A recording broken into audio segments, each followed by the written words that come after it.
मैं छुट्टियों पर अपनी बहन के गांव चली गई, जिसकी शादी 6 महीने पहले हुई थी। मुझे बचपन से ही छपकर अम्मी अब्बू को देखने का शौक था। एक मर्तबा अम्मी ने मुझे इस हरकत की वजह से मारा भी था, लेकिन मैं फिर भी बाज नहीं आती थी। तो जब मेरी बहन की शादी हो गई और मैं उनके गांव गई, तो मेरे दिल में अपनी बहन और उसके शौहर को देखने की हसरत पैदा हुई। मैं रात को खिड़की से छपकर बाजी और उसके शौहर को देख रही थी कि तभी कोई पीछे से आया, मेरे मुंह पर हाथ रखकर मुझे कमरे में ले गया और फिर सारी रात। मेरा नाम सना है और मैं लाहौर के एक खाते पीते घराने से ताल्लुक़ रखती हूँ। ये वाक़या जो मैं आपको सुना रही हूँ, ये 2 साल पहले का है, जब मैं BA कर रही थी। उस वक्त मेरी उम्र तकरीबन 20 साल थी। मैं बचपन से ही अम्मी अब्बू को देखती थी और उसी वजह से कुछ बुरी आदतें मेरे अंदर आ चुकी थीं, जबकि मेरी बड़ी बहन बहुत शरीफ और समझदार थी। उसका नाम हिना है और वो मुझसे 3 साल बड़ी है। उसकी शादी 6 महीने पहले एक जमींदार घराने के लड़के से हुई, जो गांव में अपनी जमीनों पर खेती बाड़ी की निगरानी करता था। शादी के कुछ महीनों बाद जब मेरी बहन हिना मैके आई तो उसने मुझे कहा कि मैं गर्मियों की छुट्टियां इसके पास गुजारूं, जिस पर मैं खुशी खुशी राजी हो गई, क्योंकि मुझे नए जोड़े को देखने का मौका मिलना था। अब मैं गर्मियों की छुट्टियों का इंतजार करने लगी और जैसे ही गर्मियों की छुट्टियां हुई तो मैं उनके घर चली गई। जब मैं उनके घर पहुंची तो दोपहर का वक्त था और सख्त गर्मी थी। घर पहुंचते ही मैंने नहाकर कपड़े तब्दील किए और इसके बाद खाना खाया। मेरे बहनोई कामरान भी खाने के वक्त घर आ गए और इन्होंने लंच हमारे साथ ही किया। थोड़ी देर बाद वो दोबारा खेतों को चले गए। अब मैं अपनी बाजी के घर के बारे में बता दूं, ये घर नहीं बल्कि एक महल था जो गांव से जरा हटकर खेतों में बनाया गया था। डबल स्टोरी घर को देखकर हैरानगी होती थी कि गांव में भी ऐसे घर बन सकते हैं।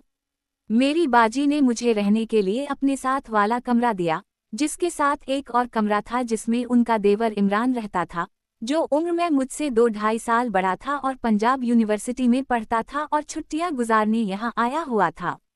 जिस रोज मैं यहाँ पहुंची, इस दिन मैं काफ़ी थकी हुई थी, इसलिए जल्दी सो गई।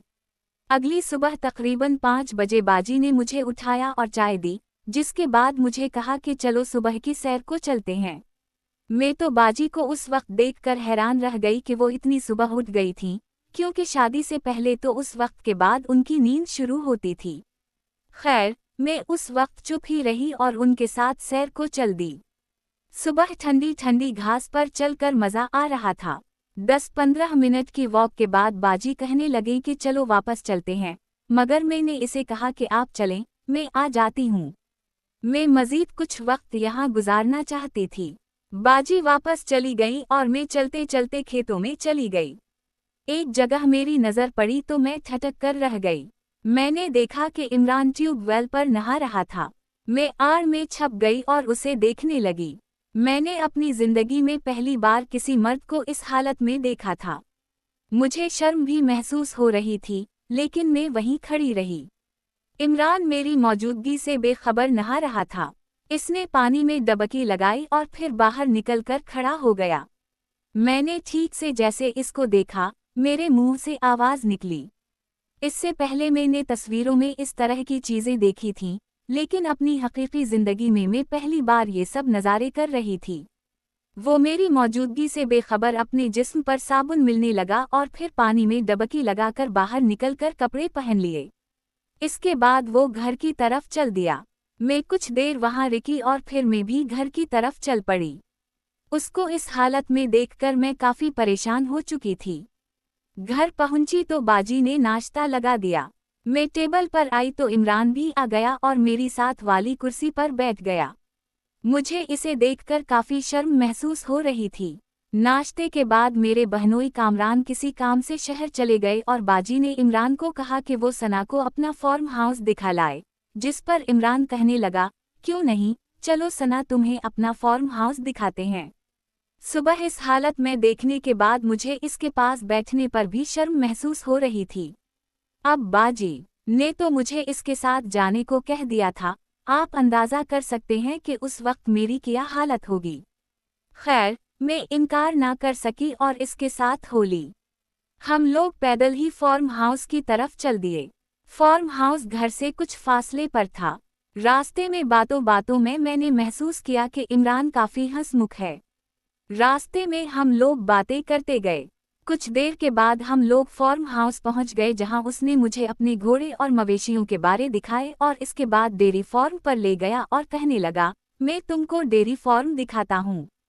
इसने बताया कि इस फार्म में ऑस्ट्रेलियन गायें हैं जो बहुत ज्यादा दूध देती हैं।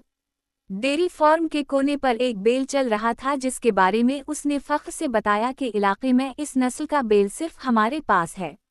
इसको खरीदने के लिए लोगों ने हमें लाखों रुपए की ऑफर की, लेकिन हमने उसे फरोख्त नहीं किया। अभी हम बातें कर ही रहे थे कि बेल गाय के पास पहुंचा और अचानक उसने गाय की दम को सौंधना शुरू कर दिया। थोड़ी देर के बाद वो बेल अपने काम के लिए तैयार हो गया और वो गाय के साथ शुरू हो गया। ये सीन देखकर मैं बहुत शर्मिंदा हुई और इमरान से कहा, चलो मुझे घर जाना है। क्यों, क्या हवा? इमरान ने पूछा। ये सब क्या दिखा रहे हो तुम मुझे? ये सुनकर इमरान के चेहरे पर एक मुस्कान आ गई और वो कहने लगा, अरे इसमें कौन सी बात है? जानवरों का काम है, वो गाय को ही करेगा ना। देखा नहीं तुमने, वो अपना काम कर रहा है। बेल अभी तक गाय के ऊपर चढ़ा हुआ था और इमरान उसी की तरफ देख रहा था। ये सब कुछ मेरी बर्दाश्त से बाहर हो रहा था, इसलिए मैं वहां से वापस चल दी। इमरान भी साथ हो गया और कहने लगा, ये नेचुरल बात है। इसके चेहरे पर अब अजीब सी मुस्कुराहट थी। मैंने अपनी चाल तेज कर दी। इमरान ने भी अपनी रफ्तार बढ़ा दी और चलते चलते कहने लगा, देखो सना, ये नेचुरल बात है, इंसान भी यही कुछ करते हैं। मैं खामोशी से चलती रही। घर आकर अपने कमरे में चली गई। कमरे में जाकर मेरी हालत खराब होने लगी। सुबह सुबह इमरान को इस हालत में देखने के बाद और अब बेल और गाय का लाइव शो देखकर मेरी टांगें कांप रही थीं। मुझे नहीं मालूम मुझे किस वक्त नींद आ गई। दोपहर के वक्त बाजी ने मुझे उठाया। मैंने दोपहर का खाना खाया और शाम को कामरान भाई भी आ गए। हम लोगों ने मिलकर खाना खाया। इस दौरान कामरान भाई कहने लगे, सना, यहाँ की जिंदगी तुम्हें अजीब सी लगेगी। यहाँ लोग सुबह सुबह उठ जाते हैं और रात को जल्दी सो जाते हैं। खाने के बाद बाजी और कामरान भाई अपने कमरे में चले गए, जबकि इमरान बाहर निकल गया। शायद वो सिगरेट वगैरह पीने के लिए बाहर गया था। मैं अपने कमरे में आ गई। मेरे जहन में सुबह वाले सारे सीन चल रहे थे, जिससे मुझे खुमार आ रहा था। कुछ देर बिस्तर पर लेटकर सोने की कोशिश की, लेकिन नींद नहीं आई। जिस पर मैंने सोचा कि बाहर चलकर ताज़ा हवा में कुछ देर चहलकदमी करती हूँ। ये सोच के मैं अपने कमरे से बाहर आ गई। घर के चारों तरफ बरामदा था। मैं बरामदे में चहलकदमी कर रही थी कि जब बाजी के कमरे की खिड़की के पास पहुंची तो अंदर से कुछ आवाज़ें सुनाई दें, जिस पर मैं खिड़की के पास ही रुक गई। कमरे के अंदर नीले रंग का 0 वॉट का बल्ब जल रहा था। मैंने देखा कि कामरान भाई बेड के पास खड़े हैं। इन्होंने धोती पहन रखी है, जबकि मेरी बाजी बेड पर बैठी हुई हैं। इन्होंने शलवार कमीज पहनी हुई है। कामरान भाई ने बाजी का बाजू पकड़कर इन्हें उठाया और कहने लगे, मेरी रानी, आज तो बहुत खूबसूरत लग रही हो। बाजी ने कहा।